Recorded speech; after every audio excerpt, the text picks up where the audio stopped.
A month of war, gee, it's just going on and on, isn't it? How are people reflecting on that date where you are? Well, I think many people 2 months ago wouldn't have thought it would ever come to this. At the time, Ukrainians were saying we've been at war for many years with the Russians in the east of the country, certainly since 2014 and the annexation of Crimea. So I guess certainly a day for reflection. We were hearing earlier here in Lviv from the mayor and the governor, and they were asked for their reflections 1 month on, and both really focused on the kids who have passed through Lviv here, the many hundreds of thousands of refugees making their way to the west, to countries like Poland. The governor talked about the shallow eyes of the children and how that would stay with them for a long while. The mayor talked about what would you call it, an initiative, some kind of protest that happened here on the main square in Lviv a few days ago when they put prams.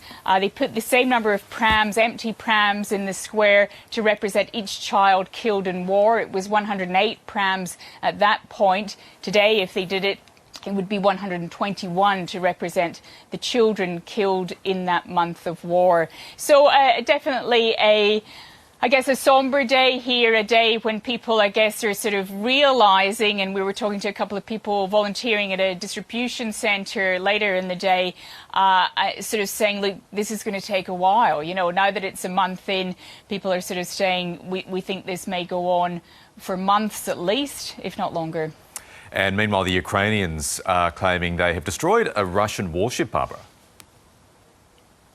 That's right. There's some social media footage around the port of Berdyansk. That's an occupied port. It fell to the Russians in the early days of war. It's on the Azov Sea, and it's about 70 or 80 kilometres west of Mariupol.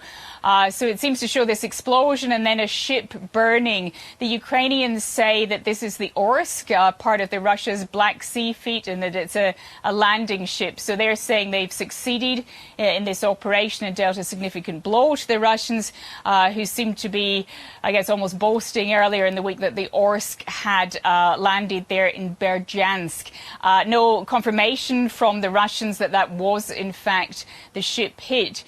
In Mariupol itself, ongoing concerns about the residents still there. The Ukrainian Foreign Ministry saying today that they think 15,000 people in that city are at risk of being deported into Russia, where they say they will go into camps and then possibly be farmed out into remote villages. The Ukrainians say that they are effectively going to be used as hostages in this war.